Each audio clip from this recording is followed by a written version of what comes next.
The 2020 presidential election is under immense pressure. The coronavirus, the economy, riots in the streets, and once again, discussions about the role of social media. Robert Traynham is head of public affairs for Facebook. Hi, Robert. Hello there. Thanks for having me on. Thank you for joining. What is the difference between Facebook this year compared to the election of 2016? What is different in Facebook's role? Yeah, thank you for the question. I think that's a really, really important question. 4 years ago, we were a fundamentally different company. We were a fundamentally different country, fundamentally different culture. And so over the past 4 years, we've spent billions of dollars of securing the platform for the 2020 election. We have over 35,000 people across the world that is working on this full time. We have also worked with countries such as Germany, the United States, and France, and other countries around the world to secure the platform for the 2020 election. So we've learned a lot from 2016. For example, what did you learn? Well, we've learned that, quite frankly, there are a lot of bad actors out there that weaponized the platform in 2016 that we didn't realize. We also recognize that we actually moved way too slow in terms of identifying those actors and taking them down. So let me give you a prime example. Over the last 6 months, quite frankly, in 2020, beginning in March, we've actually taken down over 100,000 pages, which means tens of thousands of posts. Since then. So just in this short period of time, we've recognized that we must act quicker, that we must spend tens of billions, hundreds of millions of dollars on the problem, and also hire significantly to combat this issue. Okay, I understand that Facebook has changed over the years. How did political posts change within these 4 years? What's your impression? Well, I think it's really hard for me to pinpoint one example. I will say, unfortunately, I think most of your viewers would know this as well, is that the tone has changed significantly. There's much more anger.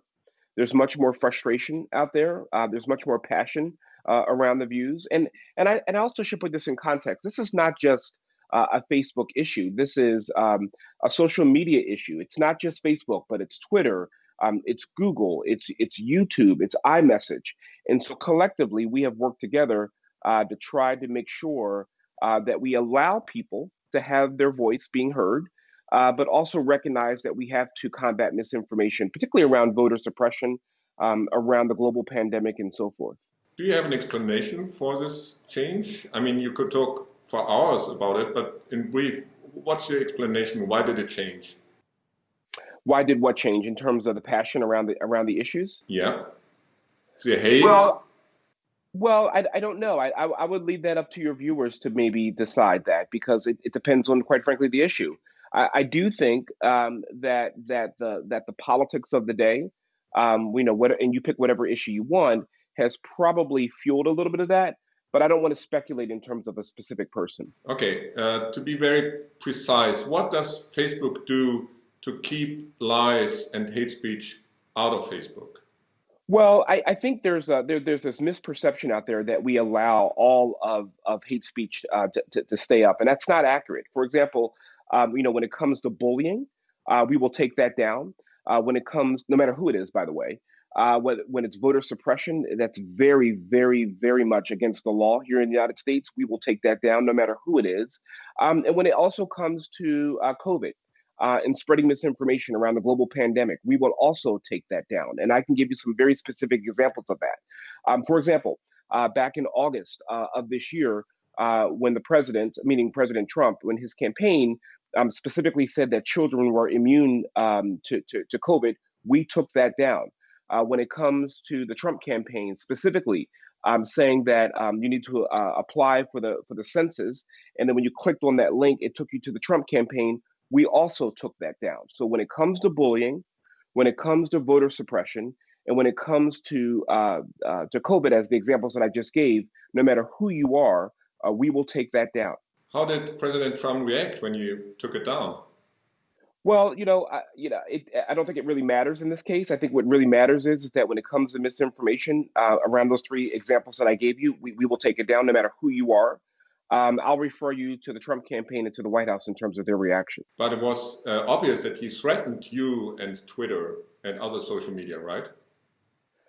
Well, I don't want to speculate and use that word that you just mentioned. What I will say is that we will apply our enforcement evenly, no matter whether or not you're the president of the United States or if you're president of the local, county commissioner's office. It does not matter. What matters is that when it comes to misinformation around COVID, when it comes to misinformation around voter suppression, around bullying, we will take that post down. Are you treating President Trump and his supporters and campaign differently than you did 4 years ago? Well, I think as I mentioned before, 4 years ago, we learned a lot. And so the policies that were in place in 2016 are vastly different from the policies of 2020. And the reason why is because we've evolved our policies based on the current situations of today. We are really focused on today and tomorrow and next week and the next couple of weeks between now and Election Day. And I think that's the most relevant piece here. Okay, did you find out who is spreading more false information, the supporters and campaigners of Trump or Biden? What's your impression?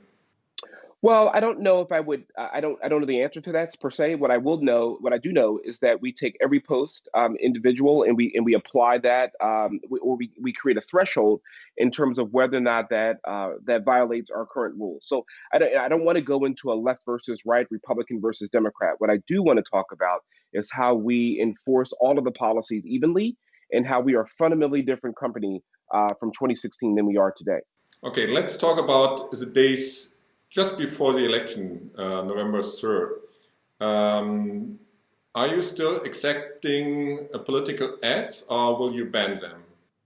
We are still accepting political ads as of today. When it comes to new ads, we will not accept new ads the last week of the election. So let me be really clear about this. From October 27th to Election Day, we will not allow new ads on the platform. However, why is that, Robert? Why?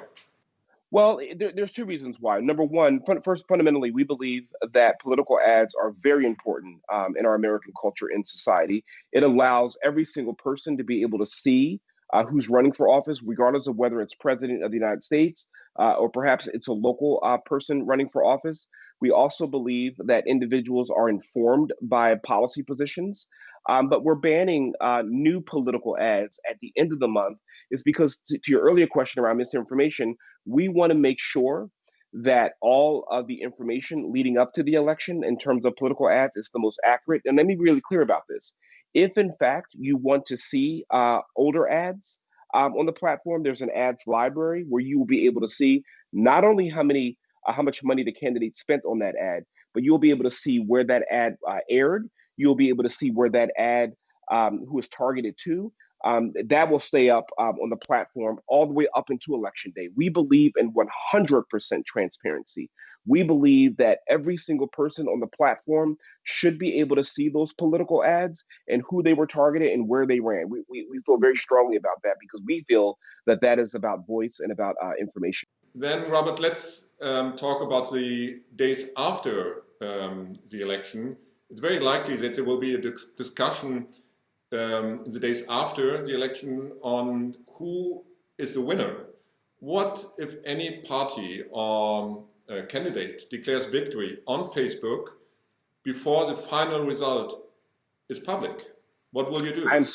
I'm so glad you asked this question. So we may not know who the winner is in any election hours, days, or weeks afterwards. And so what we have partnered with is Reuters news organization, which is a very well-respected news organization here in the United States.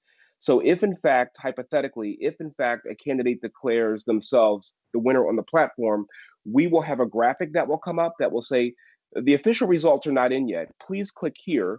That will take you to a third-party independent news organization called Reuters, where they will point you to the official tally results of the election. So we feel very strongly that no candidate should be able to declare themselves the victor until the official results are in. Robert Traynham, Facebook in Washington, D.C. Thanks for having the time for us.